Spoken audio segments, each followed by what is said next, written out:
Ternyata di depan itu ada macan tutul. Oh, Nah, ini yang disuruh jaga malah kabur gimana ini?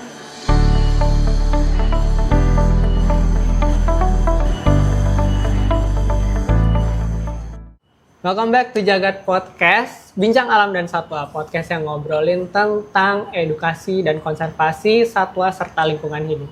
Kali ini kita kedatangan narasumber yang berpengalaman lebih dari 20 tahun di bidang insekta. Memulai karirnya di LIPI dan sekarang menjadi kurator di dunia serangga Jagat Satwa Nusantara. Mari kita sambut Bapak Lili Kunda. Siap. Terima kasih, Mas Wicaksono. Sehat kabarnya? Alhamdulillah sehat. Bapak Lili? Alhamdulillah sehat dan waras. Waras.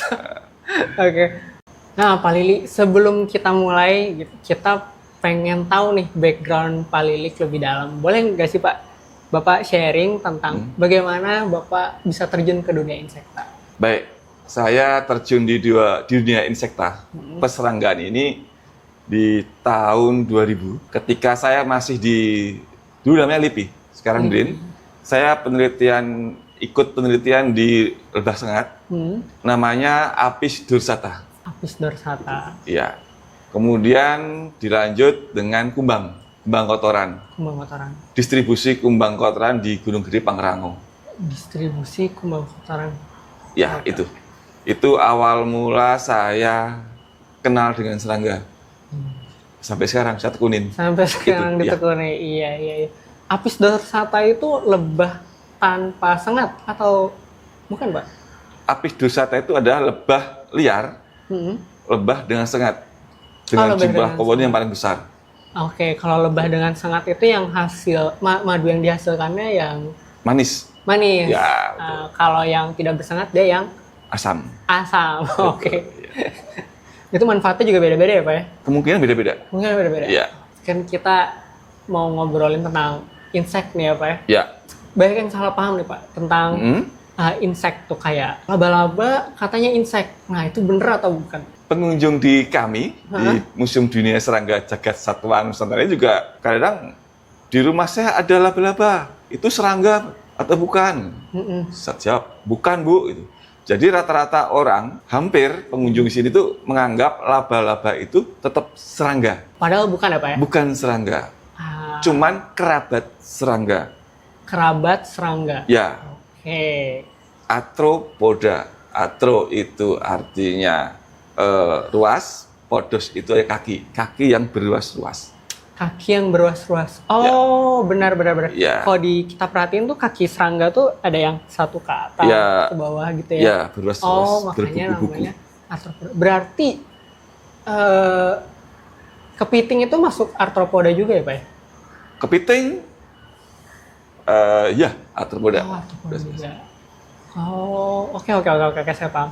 Nah, kita mau ngomongin insek yang banyak ditakutin sama orang-orang di Indonesia nih, Pak. Selain kecoa, kira-kira apa, Pak? Bisa tebak nggak, Pak? Yang harus ditakuti di serangga untuk manusia adalah serangga yang mempunyai peran penting terhadap kelangsungan hidup manusia, yaitu nyamuk Aedes aegypti. Itu serangga pembunuh nomor 1. Benar. Katanya juga yang paling banyak satwa yang paling banyak membunuh ternyata nyamuk ya, sepanjang sejarah katanya. Ya, betul. Oh, betul. Nah, Pak, kalau kita ngomongin laba-laba nih, Pak. Siap. Apa bedanya laba-laba dan serangga lainnya? Kan laba-laba tuh bukan serangga ya, dia tuh arachnida ya, Pak ya? Arachnida gitu, Sobat Jagat. Arachnida. Perbedaan arachnida dan insek ini apa, Pak? Arachnida itu mempunyai ciri-ciri. Pertama, dia tidak punya antena. Oh, oke. Kemudian jumlah kakinya ada 4 pasang. Jadi ada 8. Apa? Ya, itu. Tubuhnya terbagi menjadi 2 bagian. Kepala dan perut. Sedangkan serangga atau insekta itu mempunyai 3 bagian tubuh. 3 bagian tubuh. Kepala, dada, dan perut. Oh. Dan yang penting mempunyai 3 pasang kaki. 3 pasangan. Di 6 kaki. Oke, Itu jadi perbedaan dasar untuk membedakan serangga dan bukan serangga. oke, oke. Kalau laba-laba itu kan ada yang kakinya tipis-tipis ya Pak ya. Ada juga kayak tarantula gitu Pak. Mm-mm. Itu tarantula tuh termasuk laba-laba juga atau bukan? Beda apa ya? Beda familiar ya? Beda famili. Ya, maaf saya bukan orang arachnid, seorang serangga. Saya kurang paham akan perbedaan antara laba-laba dan tarantula. Tarantula. Oh, Ya. ada. Yang jelas dia berbeda tapi Berbeda. beda famili. Ya. Oh. Nah Pak, kalau kita ngomongin serangga tuh, serangga ini kan banyak banget ya Pak ya. Mm. Banyak yang takut juga dengan serangga, tapi sebenarnya mereka tuh bawa banyak manfaat ke alam gini Pak. Siap. Nah, kira-kira fungsi terbesar serangga itu untuk alam apa sih Pak? Sebagian besar gitu, rata-rata. Peran serangga di alam sangat penting sekali. Hubungan serangga dan alam sebagai penyeimbang alam. Jika serangga ini terganggu, otomatis peran di atasnya akan terganggu juga. Contohnya, jika salah satu serangga punah, akan mempengaruhi rantai makan di atasnya. Akan terputus. Terputus? Ya, Oh. seperti itu. Sehingga juga akan berpengaruh di atasnya lagi. Terus lagi. Itu baru rantai makanannya. Gitu. Jadi maksud dari rusaknya keseimbangan alam tuh salah satunya itu ya Pak ya, rusaknya rantai makanan. Rantai makanan. Oh, Gitu. jadi makin banyak alam yang dirusak tuh pengaruhnya selain depopulasi, rusak juga rantai makanan yang ada di alam ya Pak ya? Iya. Oh. Salah satu contoh, ulat. Ulat. Okay. Ulat akan dimangsa oleh burung perenjak misalnya.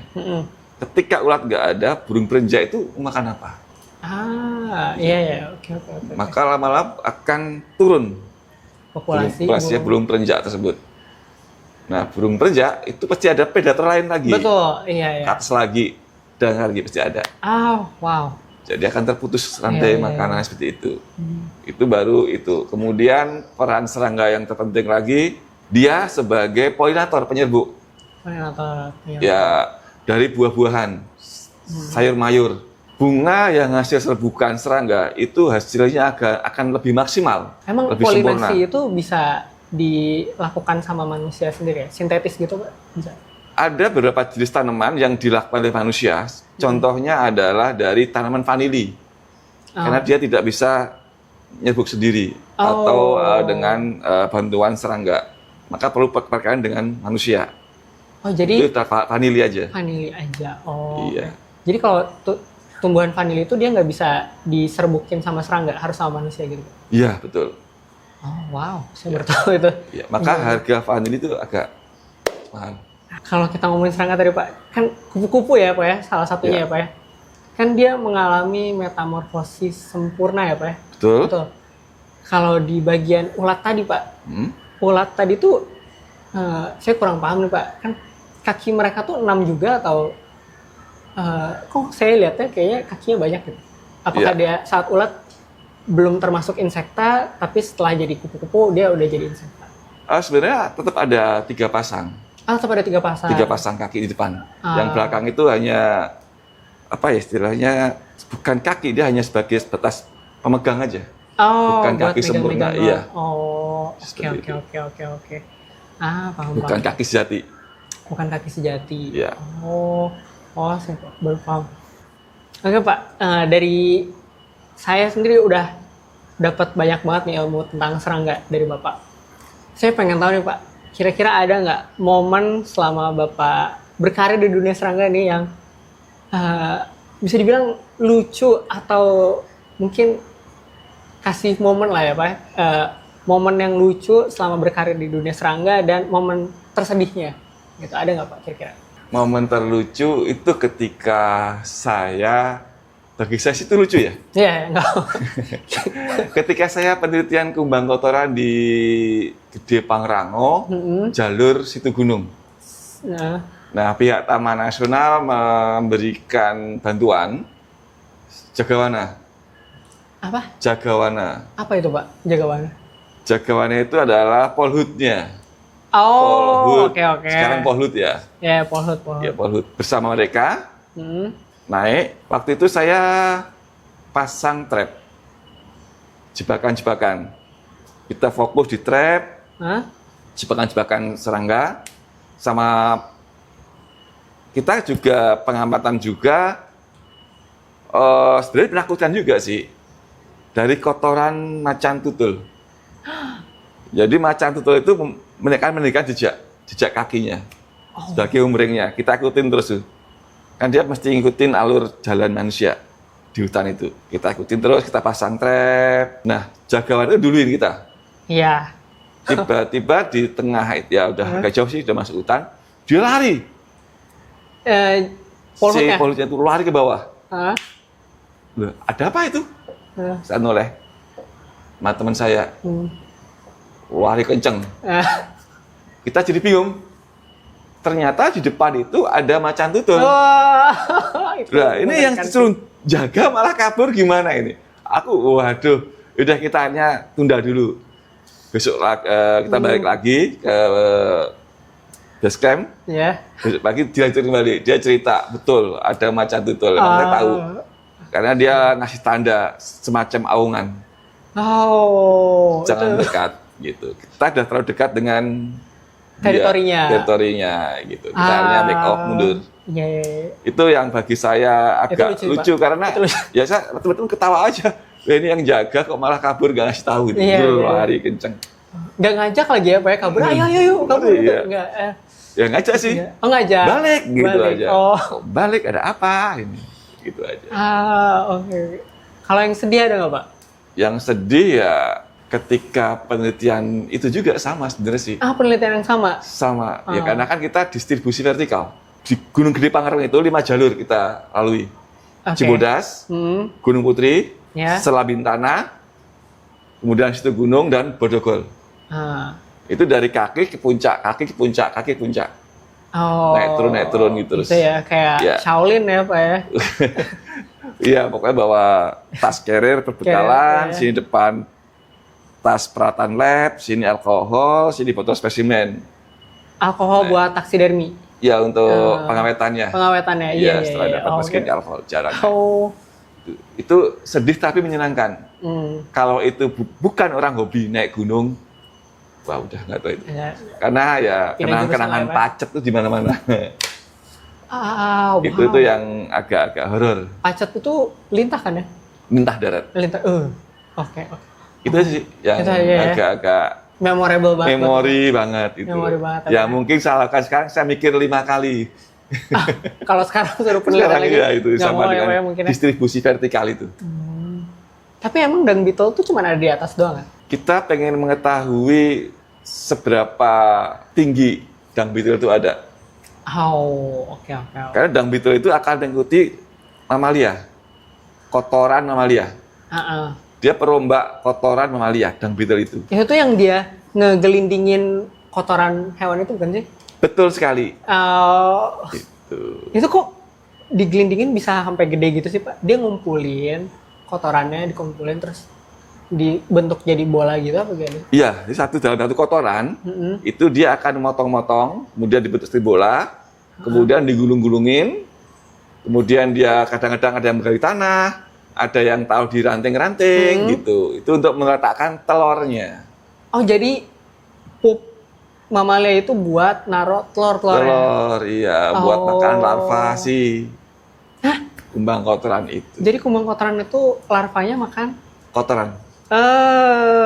Jadi proses dekomposer akan lebih cepat. Oke. Kalau dung beetle dewasa makan kotoran juga? Ya. Saya nggak kebayang sih. Jadi alam sudah menyediakan proses seperti itu, sehingga hutan akan selalu subur. Wow. Gitu. Mind blowing. Iya. Nah Pak, kira-kira ada nggak Pak pesan buat generasi muda nih Pak agar lebih cinta lingkungan dan nggak takut lagi sama serangga gitu Pak? Karena serangga itu sebenarnya lebih banyak membawa manfaat kan ketimbang hal buruknya gitu. Iya betul. Pesan-pesan saya untuk generasi muda, kita harus peduli dengan lingkungan. Betul. Pertama pertama kita menanam pohon. Menanam pohon. Ya, dengan menanam pohon akan mendatangkan serangga, burung, Oke.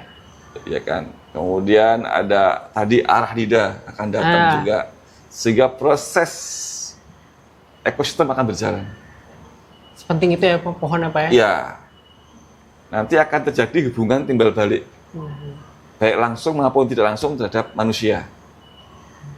Yang langsung misalnya tadi lebah, hasilnya bisa buat manusia langsung, yaitu dengan betul. Madu. Ya. Itu. Yang tidak langsung ya keseimbangan ekosistem tadi akan terjaga.